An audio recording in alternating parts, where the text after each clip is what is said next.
We are staying in a traditional Japanese hotel for the very first time. We're really close to Mount Fuji. We're right on Lake Kawaguchi. We are so excited to take you around this room, show you what it's like, and also do other things around this town. We gotta get some ramen tonight. It's happening. I need it.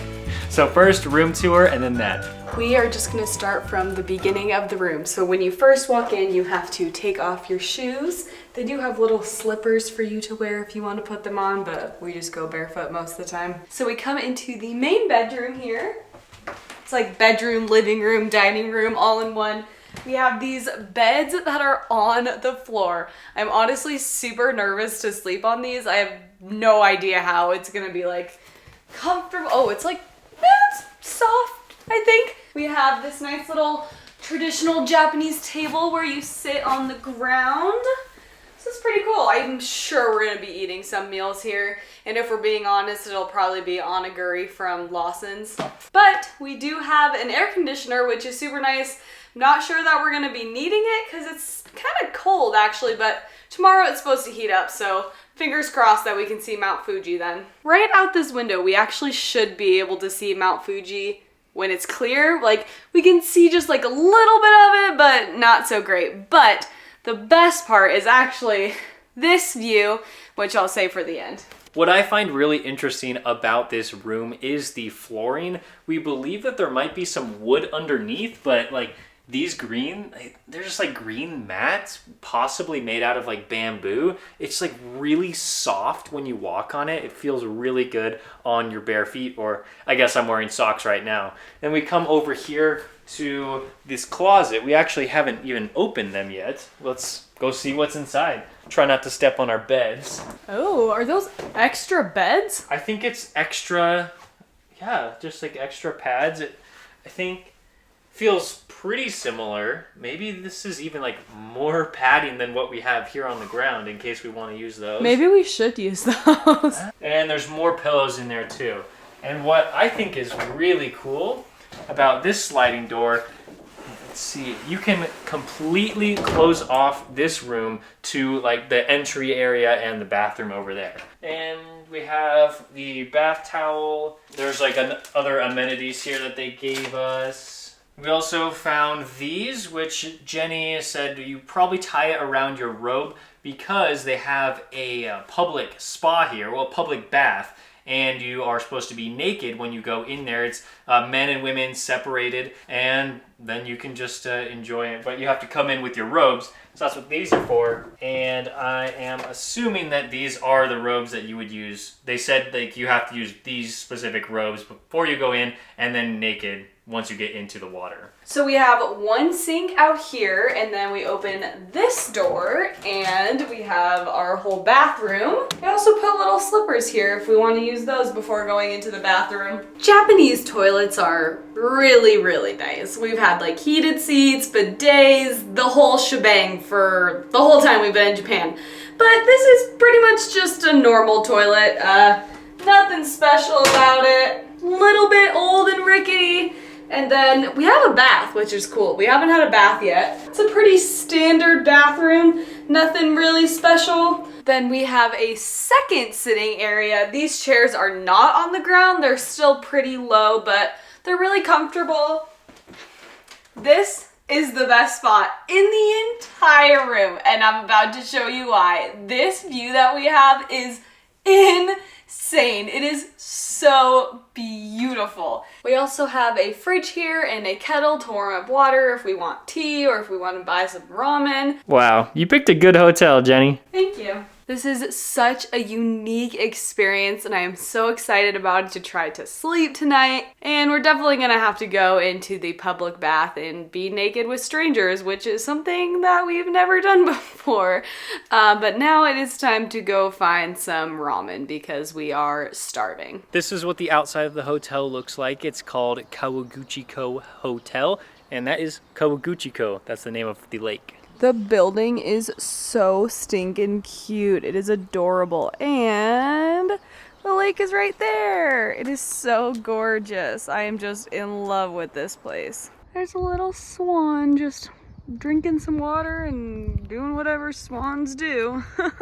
So we were searching up like authentic, traditional Japanese restaurants, and Jacob found this place, and we are literally in the middle of a neighborhood. There's not really any other restaurants around. I'm not totally convinced it's open, but we're gonna go see. So I walked in the door and I opened it up, and literally the restaurant was so small, every single person in there turned and looked directly at me. I was so nervous. We weren't even like being that loud. We knew that we were supposed to be like extremely quiet because nobody was talking. There were 3 tables and like 4 chairs for people to sit. They literally had 3 things on the menu. They had ramen, they had a few different kinds of ramen, they had fried rice and gyoza. So we got one of each, and they were incredible. They were, all 3 of them were amazing. The first one that came out was the fried rice, and that was just delicious. All of them were just like so... like had so much flavor, like it was so much garlic, and then they had this like little tiny thing of like chilies? Not like chilies, but like really ground up, and the spoon was so tiny. Because it was really spicy. But we put it on our fried rice, and it was, oh my gosh, that... one of the best tasting, like, hot, spicy sauces. I mean, I don't even think fried rice is Japanese. I think it's Thai, but hey, whatever works. And then next up, they brought the ramen. Oh my goodness. We ordered large portions, extremely large. And we probably didn't need to. We did not need to because it was hard to finish up. The wheat noodles were just like so delicious, and there was like, Jenny loved the meat that was in there. Which is so rare. I really do not enjoy meat very often, but they like sliced it really thin and then like charred the outside. It was definitely pork, but it just, oh my gosh. It was so good. And the broth was like salty. And talk about the char being perfect. The gyoza. Oh, that might have been the best gyoza we've ever had. They were like big gyoza. Huge. Like huge gyoza. Of course, like they get the crunch on one side, and then on the other side it's so soft. And it costs, actually it was one of our more expensive meals. It was like almost $20 US, but well worth it. It was worth it. And like if we ever go back to that restaurant in our time here, like we won't order the extremely large portions. Yeah, we definitely didn't need to get the big portions. And also, if you're here, you should definitely go there. It was like literally just these people's house. Like they just had it in the bottom story of their house, and they were supposed to close at like 8, but at like 6:30 they started sending people away. There were these 2 people that came in, like tried to come in like as we were leaving, and they saw it was already closed, and they were so surprised, and then they went to go find food somewhere else. So it seemed like a great place. Such an amazing place. Like I think it was the best meal we've had in Japan so far.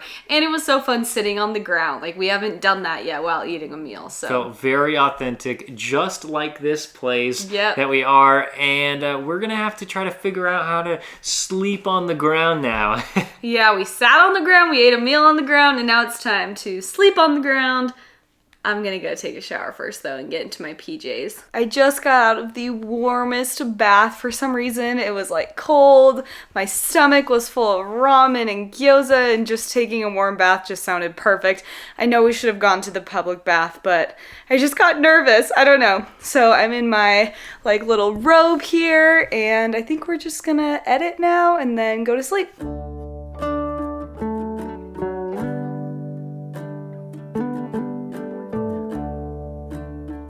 This is what our life is mostly like. A lot of the nights that we are traveling, we just sit here on our laptops editing. It is work, but at least we get to do it in a really cool place, especially this room. This has definitely been one of my favorite days in Japan so far, just being like in this huge room and just like knowing that it like dates back all these years, and then like that dinner was like the best meal of our lives, and just like sitting on the floor, like I'm just loving this like whole cultural experience, and I just can't wait to explore more of this beautiful place. And now I'm gonna crawl into this little bed here and probably watch some Netflix.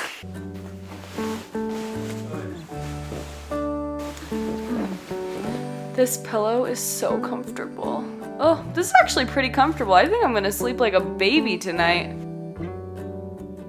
Good morning. We just woke up. I had a really good night's sleep. We slept for so long. Like the longest we've slept in a really long time. We didn't set an alarm and we just decided to sleep as long as our bodies would let us, and it was a while. I am so shocked by how comfortable this thing is. Like it really just feels like you're on a normal bed, honestly. And I think I now enjoy sleeping straight on the ground with just a little bit of padding. But now we need to show you the best view that we've had since we've been here. We can see Mount Fuji. It is a crystal clear day. There's our beds, and if you look out this window right here, you can see Mount Fuji. It's just kind of like white out there on top. That is the snow on the mountain. We're gonna get a better view of this when we go outside. Before we go outside to see Mount Fuji, I just wanted to show you this. I am not a tall person, so it's actually pretty funny. If you were like any taller than me, you'd have to duck down to enter the room. We're just going out into the hallway. Make sure the door doesn't shut on us. And right here is maybe the best view. A lot better because there's no trees in the way. Look at this view we have of Mount Fuji. Yesterday it was so cloudy we barely could see anything, and we have the clearest day now and we can just see it right from our hotel. This is so cool. Well, it is a traditional hotel, but not traditional enough where they don't have vending machines. And I'm gonna get some coffee. It's actually pretty good. I am pleasantly surprised. This is like the best. I'm just having a wonderful time. Like the views are amazing. The bed was super comfortable. We just knew that we had to experience this Japanese style room while we were here in Japan. The only thing I miss is the bidet. The bidet, and yeah, this place is a little bit old, but it's like, you could just call it traditional. Yeah, it's really fun. We're having a great time, and now we're gonna go out and explore the town and get even better views of Mount Fuji. And that'll be in our next video here in Kawaguchiko. So thank you so much for watching this one, and we hope you join us on the next one by subscribing.